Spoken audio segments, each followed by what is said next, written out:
Hello, my friends, and welcome back. Thank you very much for being with me again today.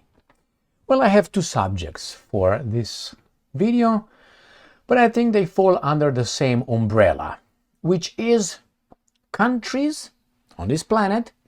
They notice the US's behavior and they react. And that is, a bully boy will find ways to impose things on you, and if you don't agree, they will punch you in the face.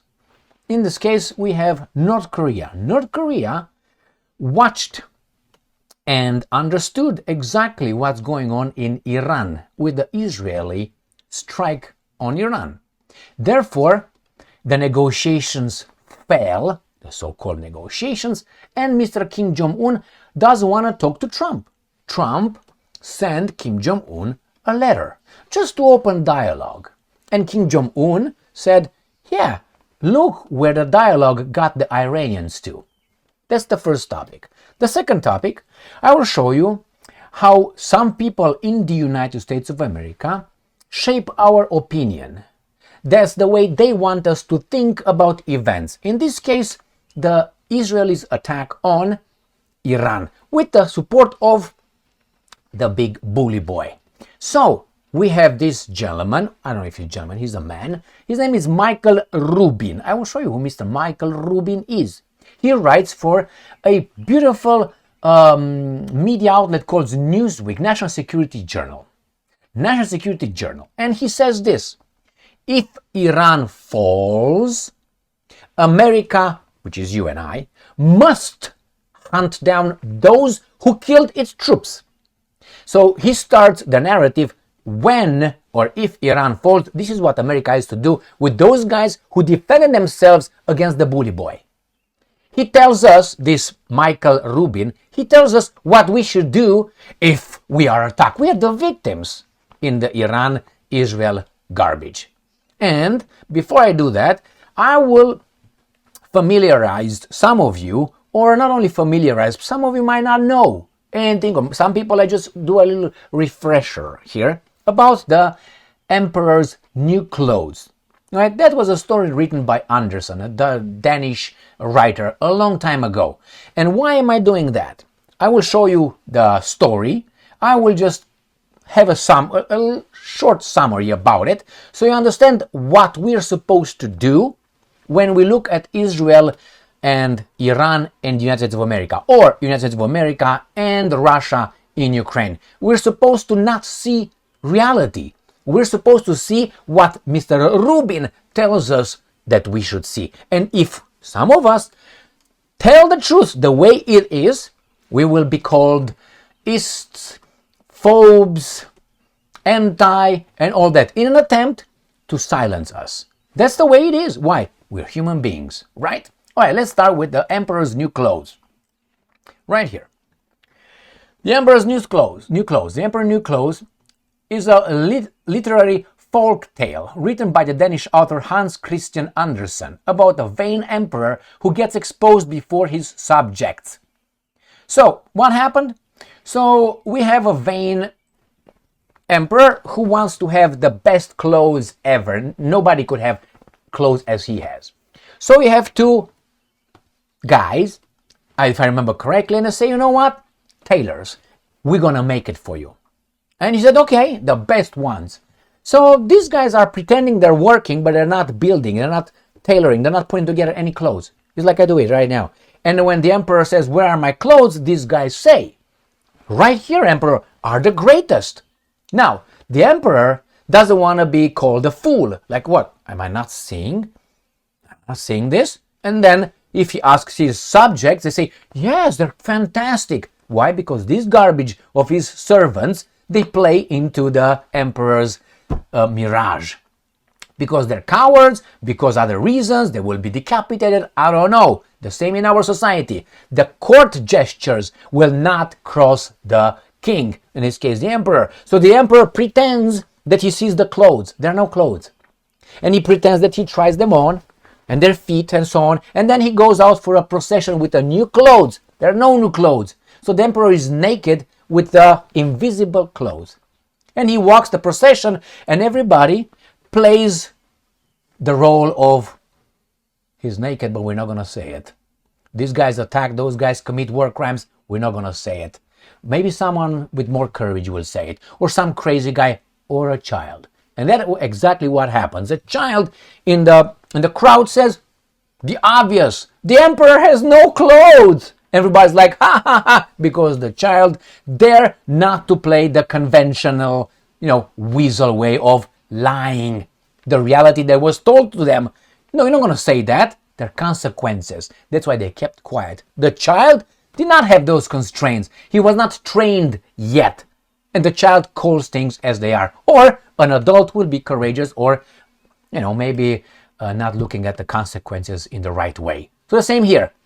We're going to call certain things the way they are, but the other guys, we're going to call us names. All right, let's start with the first article. So with Anderson, we got it. Now we go to North Korea. From the Newsweek. This is from 9 hours ago, today on the 13th of June. North Korea rejects Trump's letter to Kim. Why? They saw what happened to Iran. That's why. Let me read you the first sentence. North Korean officials rejected a letter from the US President Donald Trump intended to open the door for dialogue. What's wrong with that? Well, look what happened to Iran. Open the door with dialogue. There's nothing wrong with that, man. With the good people.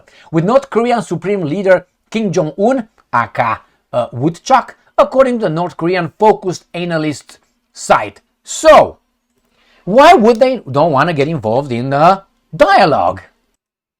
So, Iran agreed to negotiate, in good faith, I would say, with the United States of America. Why with the United States of America and not with China? I know, beats me. But the United States of America is in charge somehow of who can have and who can't have nuclear weapons, or, in the case of Iran, civilian use, peaceful use of nuclear material. That's it. Energy. The United States somehow, who dropped 2 atomic bombs in Hiroshima and Nagasaki, is the judge. But it's not the judge regarding Israel, it's the judge only about Iran. Got it? So Trump came, and the president representing the United States of America told the Iranians, my friends, this is the deal. I tell you to do this and you take it. Otherwise, consequences. Now, is that how you negotiate? Is this the way you negotiate when you go to a bank and ask for a loan? Or you go to a store or go in the marketplace and you have over there a peasant or a farmer and say, you know what, how much are the cucumbers? And he says, where's $5? You're going to say, no, I want them for free, otherwise I will fuck you up. Is that a negotiation to you? So that's what Americans do to the Iranians. They tell them, you do what I tell you to do with your program because somehow I'm in charge. If you don't do it, this guy right here, that is the guy who actually is in charge, will preemptively strike you, which it occurred. So, and if you don't do it next time, I will do it again. And Iran will retaliate as it said it will. So then, that gets me to the second article, second part of this video.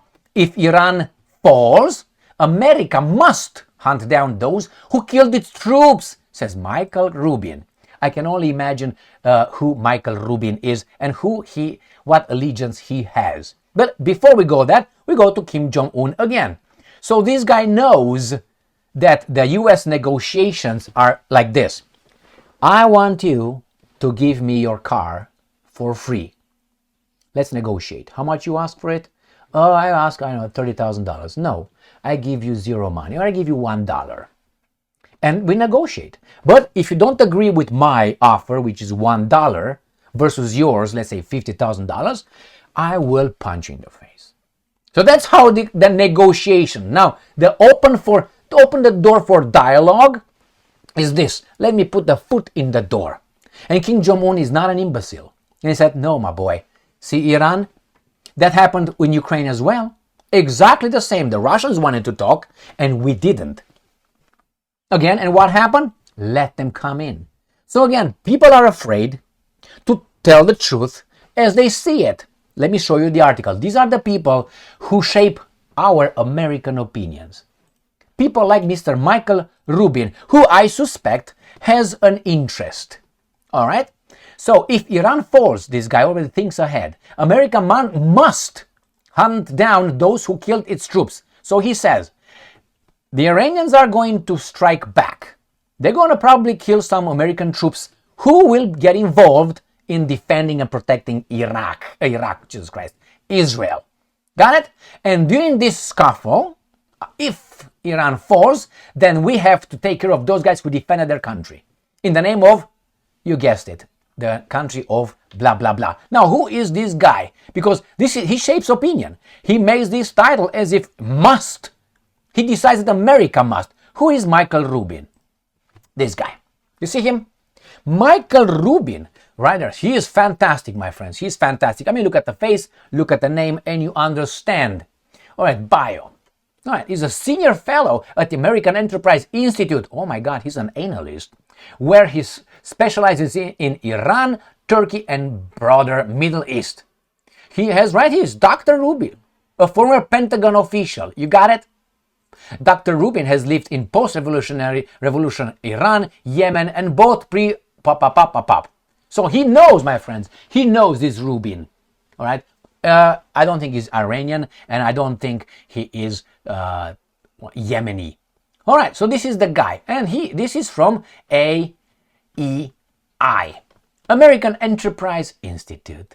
There it is. It's a Washington, D.C. right here. It's a public policy research, but he worked for the Pentagon. Okay, don't you think? It's a center-right think tank based in Washington, D.C. that researches government, politics, economics, and social welfare. Is an independent, non-profit organization. You think that? Supported primarily by contributions from foundations, corporations, and individuals. And the corporations are, don't worry, we have them somewhere. Right there. Grew out of American Enterprise Associations, which was founded in 1938 by a group of New York businessmen by Louis Brown. There you have a new guy right here. AEI founders include executives from Bristol Myers, Chemical Bank, Chrysler, Eli Lilly, General Mills, and Payne Weber. All right, so there's no interest. They're for the truth, they're analysts. My point is this. Kim Jong-un and the rest of the world know how these guys, Bully Boy and the owner, do it. United States is the Bully Boy, but the owner of United States of America is someone else. And they know it. And Kim Jong-un said, you know what? I have Putin now. Putin behaves a little bit better than you guys. Why? He doesn't have the pattern you guys have. You guys have. So, the emperor has no clothes. Can you say it? Do you think that what Israel did to Iran is a preemptive strike, like legal? Can you call it? I dare you. Now, if I call it the way it is, which I did in my previous program, people might say, oh my God, and including YouTube, what are you talking about? What do you mean a preemptive strike? From a sovereign country to another sovereign country, I bombard you and I call it a preemptive strike? That means gives the other side the right to do the same thing. Remember, Iran has no nuclear weapons and its program is peaceful so far. The other guys, on the other hand, which is Israel, do they have nuclear weapons? Are they the signatory of the non-nuclear, non-proliferation treaty? Non-nuclear proliferation treaty arms, are they? Why can't they be inspected? Well, why don't you ask John F. Kennedy, 1963, I think it was in Texas, Dallas? Ask him when he wanted to inspect that program in Sodoma, Sonoma. He was allowed? Niet. So, thank you very much for being with me again today. The emperor has no clothes, my friend, so muster or continue to be courageous.